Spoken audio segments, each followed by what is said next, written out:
प्यारे दोस्तों, ये है हमारी दुनिया का वो रहस्यमयी और अजीबो-गरीब दरवाज़ा, यानी कि गेट, जो कि पिछले 10-20 नहीं सैकड़ों सालों से बंद पड़ा हुआ है। वैसे तो किसी ऐतिहासिक चीज़ का वक्त के साथ बंद हो जाना एक आम सी बात है, लेकिन इस दरवाजे के साथ खास बात ये है कि इसके खुलने का इंतजार पिछले एक लंबे वक्त से हमारी दुनिया के दो मशहूर अहम रिलीजन उसके लोग कर रहे हैं। और ये दोनों मशहूर धर्म है ईसाई और यहूदी, क्योंकि ईसाई और यहूदियों का एक लंबी मुद्दत से यही मानना है कि एक बार ये दरवाज़ा खुल गया तो हमारी दुनिया में सब कुछ बदल जाएगा। मगर अब सवाल यही है कि आखिर इस दरवाजे में ऐसी भी क्या खास बात है कि इसके खुलने से सब कुछ बदल जाएगा।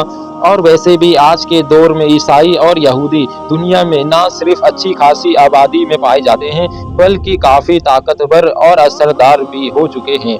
तो आखिर ये लोग खुद ही इस दरवाजे को क्यों नहीं खोल लेते हैं? साथ ही साथ सवाल ये भी है कि आखिर ये दरवाज़ा कहाँ पर मौजूद है, इसका इतिहास क्या है और आखिर इसको बंद किसने किया था? तो चलिए बिना वक्त गवाए अपनी इस वीडियो में इन सारे सवालों के जवाब जानने की कोशिश करते हैं। दुनिया की इस स्टोरी और इस खास गेट का नाम है गोल्डन गेट।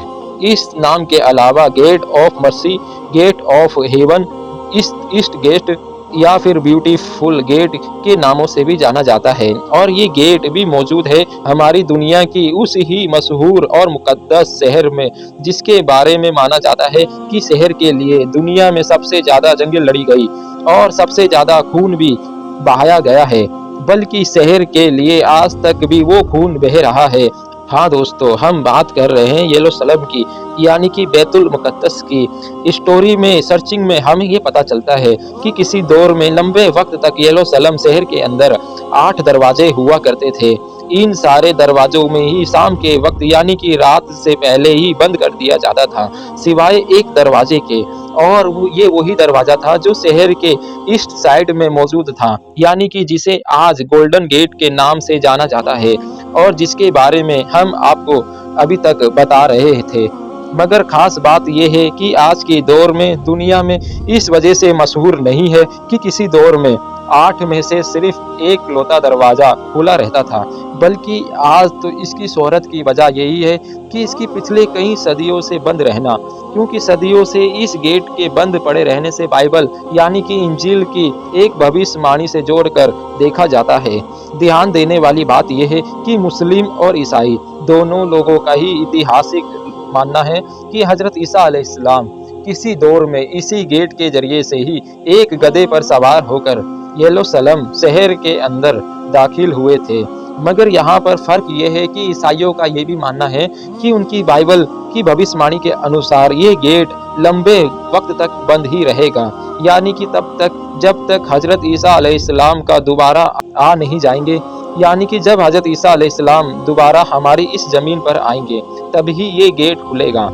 वही दूसरी तरफ यहूदियों का भी इस गेट के साथ बड़ा ही गहरा ही रिश्ता है, क्योंकि उनका मानना है कि उनका जो मसीहा आएगा, जो पूरी दुनिया में हुकूमत करेगा और पूरी दुनिया पर राज करेगा, वो भी जैतून के पहाड़ की तरफ से इसी गेट के जरिए से यरूशलेम शहर में एंटर होगा। यही वजह है कि ईसाई और यहूदी दोनों ही धर्म के लोग इस गेट के खुलने का एक लंबी मुद्दत से बेसब्री के साथ इंतजार कर रहे हैं, लेकिन कभी खुद से इसे खोलने की बात नहीं करते और ना ही कोशिश करते हैं। बल्कि कुछ सोर्सेस यहाँ तक भी दावा करते हैं कि पिछले 60 साल के इतिहासों में लगातार अरब और इजराइल की लगातार जंगें हुई है। इनमें से एक बार इजराइल और जॉर्डन की लड़ाई हो रही थी, तो इजरायली फौजों से जुड़े हुए कुछ लोगों ने ये कोशिश की थी कि इस गेट को खोल दिया जाए। उनको लगता था कि हम इस गेट के जरिए से यरूशलेम में बार बार एंटर होंगे, बाहर निकलेंगे तो शायद हमारी जीत के चांसेस बढ़ जाएंगे। मगर उनकी यहूदी स्कॉलर जो थे, रब्बी थे, उनकी तरफ से बड़ा ही कठोर जवाब आया। उन्होंने कहा, तुम जंग जीतो या हारो, लेकिन किसी भी हाल में इस गेट के साथ छेड़खानी नहीं कर सकते, क्योंकि ये गेट तो हमारे मसीही खोलेंगे। वैसे तो इतिहास में इस गेट को कई बार रिपीट किया गया है, कई बार इसको बनाया गया है, इसकी मरम्मत की गई है, एक दो बार तो इसको बंद करके खोला भी गया, लेकिन जब आखिरी बार इस गेट को इतिहास में बंद किया गया वो साल था 1541 का। और ये काम किया था सल्तनत उस्मानिया के इतिहास के हद से ज़्यादा ताकतवर और मशहूर सुल्तान सुलेमान बिन मैग्निफिसेंट ने।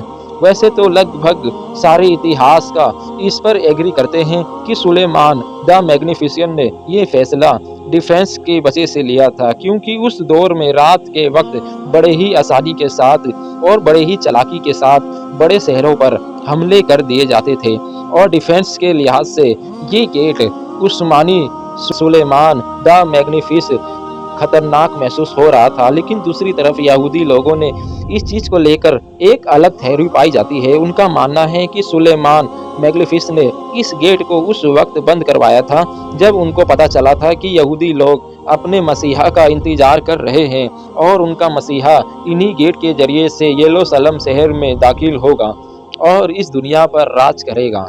वो अपने इस थ्योरी को, अपने इस दावे को सच्चा साबित करने के लिए एक सबूत ये भी देते हैं, क्योंकि उस्मानी सुल्तान नफीस ने उस दौर में ना तो सिर्फ इस गेट को ही बंद करवाया था, बल्कि इसके सामने यानी कि इसके बराबर में एक कब्रिस्तान भी बनवाया था, जहाँ पर आज तक अरब लोग अपने मुर्दे दफनाते हैं। तो सुल्तान सुलेमान की तरफ से ये कब्रिस्तान भी इसी इरादे के साथ बनवाया गया था कि यहूदियों का मसीहा इस गेट में एंटर करने के लिए इस कब्रिस्तान में कभी भी कदम ना रख पाएगा।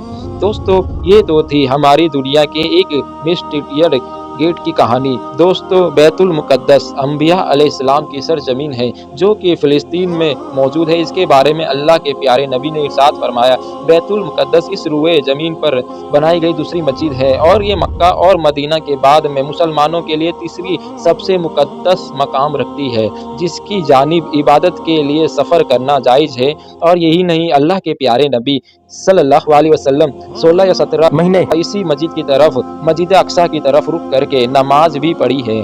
तो इससे ये भी साफ होता है कि अल्लाह के प्यारे नबी को इस मस्जिद से बेइंतहा मोहब्बत रही है। लेकिन साथ ही साथ इसके बारे में ये भी कहा जाता है कि यही वो मुकद्दस मकाम है जहाँ से क़यामत की बड़ी निशानियों का आगाज़ होगा। क़यामत की निशानी में से एक बड़ी निशानी हज़रत ईसा अलैहिस्सलाम का ज़हूर फ़िलिस्तीन के यरूशलेम के एक सफ़ेद मीनार के पास होगा, और इसी शहर के मकाम बाबुल लूत में हज़रत ईसा अलैहिस्सलाम दज्जाल को कत्ल करेंगे। और यही नहीं, इसी शहर से याजूज और माजूज का फसाद शुरू होगा। और उलमा इकराम इस बात को भी लिखते हैं कि बैतुल मुकद्दस पर यहूदियों का काबिज होना भी कुर्ब क़यामत की एक बड़ी निशानी है।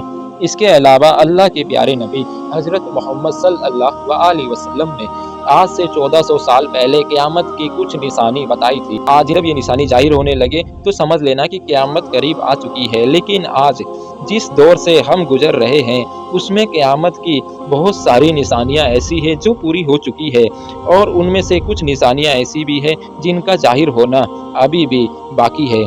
लेकिन अल्लाह के प्यारे नबी क़यामत को लेकर निशानी बैतुल मुक़द्दस के बारे में बयान फरमाई है, वो आज तक तकरीबन पूरी होती हुई नज़र आ रही है, जिसके बाद में दज्जाल का नज़ूल हो जाएगा।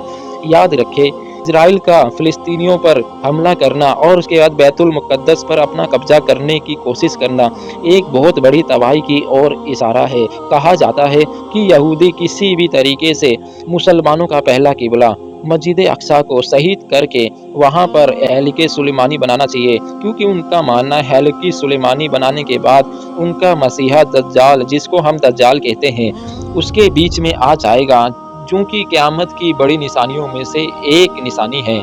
वाकई आज की अपनी इस वीडियो को यहीं पर ख़त्म करने से पहले आप लोगों से एक रिक्वेस्ट ज़रूर करना चाहेंगे कि आप लोग हमारे चैनल को सब्सक्राइब करिए और वीडियो को लाइक करके अपने दोस्तों में ज़्यादा से ज़्यादा शेयर करिए। तब तक के लिए अस्सलाम वालेकुम, मिलते हैं नेक्स्ट वीडियो में। अल्लाह हम सब का हाफ़िज़ हो निगहबान।